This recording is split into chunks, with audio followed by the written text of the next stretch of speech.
show starts in 3, 2, 1, go. Good morning, CaneSport. It's July 2nd, 2021. I'm Gary Ferman, the publisher of CaneSport.com, joined as always by Matt Shodell, our managing editor. And we're talking about the news of the day. And Matt, it seems like one day after the other, they all seem to be topping each other. And, we thought today might be a slow day, but it certainly is not. So many interesting developments. And we might as well start with name, image, likeness. That seemed to be the magic word yesterday, July 1st, because it was the first day that college players could make money. And D'Eriq King hit the ground running, to say the least. Announced deals right after midnight and one after the other. And then in the afternoon had a press conference with the mayor of Miami in attendance, and then concluded the day with an appearance at the Wharf in Miami. You were there. Set the scene for us and tell us a little bit about how euphoric D'Eriq King was over being able to make money now. Well, first of all, shout out to Sean from Dallas, who kept me entertained. He recognized me. He's a Hurricanes fan who was hanging out at the Wharf waiting for D'Eriq also before D'Eriq showed up. But yeah, I mean, D'Eriq was exhilarated but also exhausted. I mean, he was just so tired. He's been doing media all day, and he's just signed 4 deals. I mean, think about it, right? 24 hours, the kid signs 4 deals. He's had 10,000 media requests from all over the country covering NIL. Miami's sort of the heart of the whole thing right now, right? They're promoting it like crazy, and he was just worn out, man. So he's just hanging there. He really just wanted to hang out and sort of be by himself a little bit. He said hello to people, but he was just sitting on the side with his mom and his brother and a couple of the guys from Dreamfield, and that was it. He just wanted to sit back, relax, have a quick bite to eat, and just chill out. That's the bottom line. He was nice enough to give, he knows who we are, obviously, so he was nice enough to give us a couple minutes of time. We did a video with him, which I'm sure most of you have already seen. If you haven't, go check it out on the front page. But yeah, I mean, it's great for these guys. I mean, he's obviously very happy for his teammates, very happy for himself. It's great for these guys. All right. Now, to me, you're bringing up an extremely legitimate subject, and you probably didn't even realize it. And time management, how these guys are going to be able to deal with it and manage it, especially during a football season, when I got to believe that their endorsement capabilities are at their highest. I think it's going to be a challenge. And if D'Eriq King is exhausted on July 1st, imagine what it's going to be like on October 1st. And, think about this. They go to class, they have practice, they have, tests to study for, they have homework that they have to do. The day of a college athlete is already packed without name, image, likeness, without commitments to sponsors, without phone calls to make, discussions to have, et cetera, et cetera. Now the D'Eriq Kings of the world, who's a quarterback, who has to put extra time in to prepare for games in the film room and everything else, is going to be trying to fit in this name, image, likeness aspect of his life. And I think that is going to be a bigger issue than right now anybody is considering in the euphoria of name, image, likeness. Your thoughts? Ahman Richards did bring that up, and he said, to him, the particular deal that they did with Hunks Hauling Junk or whatever it is, not my idea for the name of a company. All these kids have to do is basically send out some tweets with a promo code, and that's it. That's literally just promoted on social media. So there's no obligation time-wise. But yeah, if the work wants D'Eriq King to show up once a week for 52 weeks, that's a problem. I don't think that's the case. I think D'Eriq can go whenever he wants.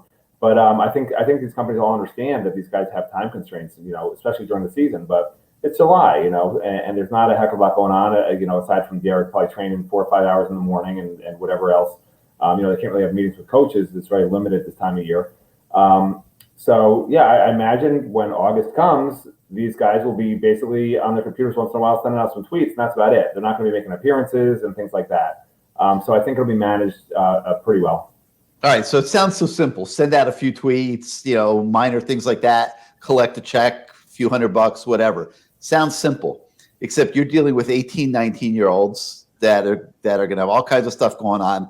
And there's no doubt in my mind that remembering to send out those tweets is not going to be as fundamentally easy for some of those guys as maybe it would seem when you put it in that perspective. So, like, I'm not going to say too much yet because it's not ready to be announced, but I'm working with a potential sponsor right now who is interested in doing a big deal with several players, that kind of thing. It's not me. It's not me. I want to put that out there. Well, no, it's not you. But but one of the first things that I discussed with him was that there's going to have to be somebody who is going to be responsible for making sure that these players do what they're supposed to do. Now, some of them are going to have agents, representatives, things like that will fulfill that role, but not all of them will. And, to me, that's a real issue. And that's something that is going to have to be dealt with name, image, likeness going forward from the player standpoint. Remembering to do what they're supposed to do, making it legitimate marketing so it doesn't get flagged by compliance of the NCAA, and making sure that everything is done the way it's supposed to be done. So it's going to be interesting. It's great for the players. They have a chance to make money that they've never had before. And everything's all good. But I do think there'll be some growing pains along the way, and it's going to be interesting to see how it evolves, not just for the D'Eriq Kings of the world, who's the most marketable player from Miami right now, but really for the rest of the guys on the roster that may not have the marketing value that D'Eriq King is finding right now. So name, image, likeness, you've heard us talk about it a lot. You're hearing us talk about it today. I don't think it's going anywhere. I think we're going to be talking about name, image, likeness for weeks, months, years, and the adjustment to it and how it actually plays out for all the players. All right, now let's get to the other content that we have this morning on CaneSport.com. In addition to that D'Eriq King interview from his first day of name, image, likeness, we also have an interview with Jakuri Brown from the Elite 11 out in Los Angeles. And the interesting thing, Matt, about this one, and I don't know how seriously to take this or not take this. I mean, he's at a camp with like 20 of the best quarterbacks in the country, but the people that are out there that are ranking these kids, none of them seem to be holding Jakuri Brown in extremely high esteem. And I can't decide whether to slough that off as not a big deal or wonder, is it a big deal? Your thoughts? I mean, he missed some easy throws early on. He looked a little better when he was out of the pocket. It's not ideal. You put him in the most pressure situation he's had probably yet in this type of scenario. And he obviously was nervous, I guess, and misfiring and trying to do too much. I don't know. But look, when he gets to Miami, they'll whether it's, people have to work on his brain or people have to work on his mechanics, either way, they're going to get it fixed. He's not going to, he doesn't have to come in and start year one. So they'll get it straightened out. Yeah. All right. So let's move on from there.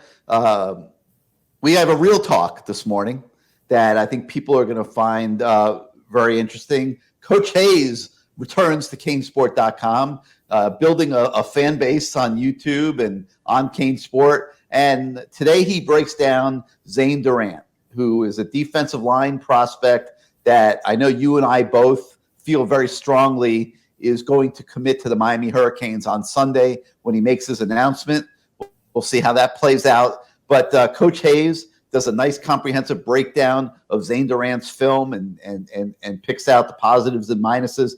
So I think you guys will find that to be something you enjoy watching.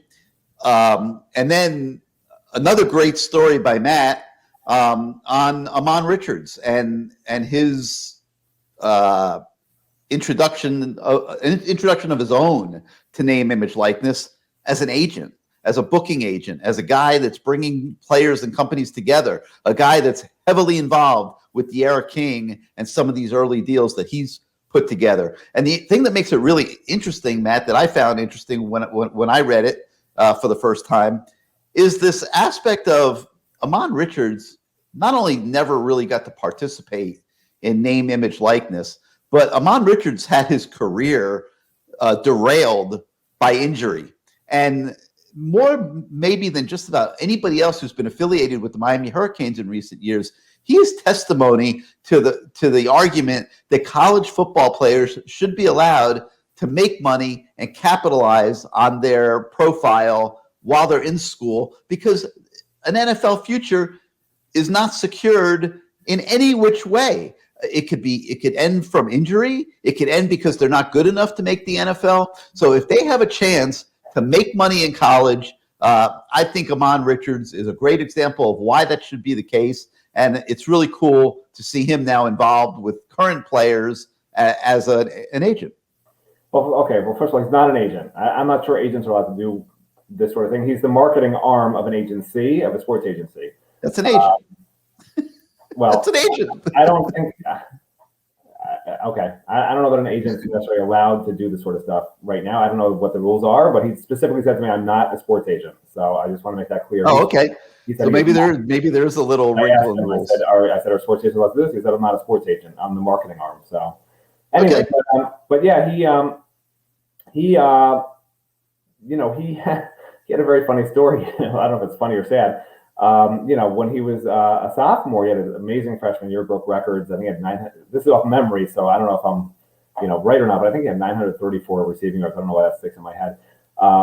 Freshman record. So he got a message one day, from a local realty company, and they wanted to sign him to a $100,000, contract to basically do ads for them.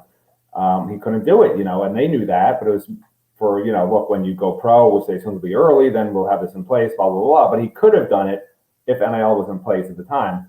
So yeah, I mean, it affected him personally, and he's just happy for the guys now, and he's trying to help them however he can. He specifically said, listen, I'm not out here to try and sign any exclusive deals with anybody, because I want these kids to be able to maximize every opportunity. Like Ahman said, like, I'm going to have a lot of opportunities for them, but not every opportunity. I can't do everything in the world that they could possibly do.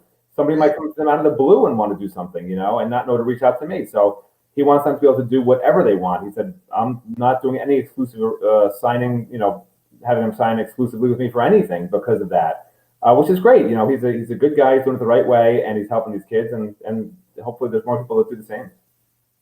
Yeah, so that's a really interesting story. I encourage everybody to read. And then there's another one on a linebacker by the name of Kobe McLeod, no relation to Zach McLeod, but he came to Paradise Camp last week seeking an offer, and we've got an update on him and the status of that. So, a lot to check out on the website this morning.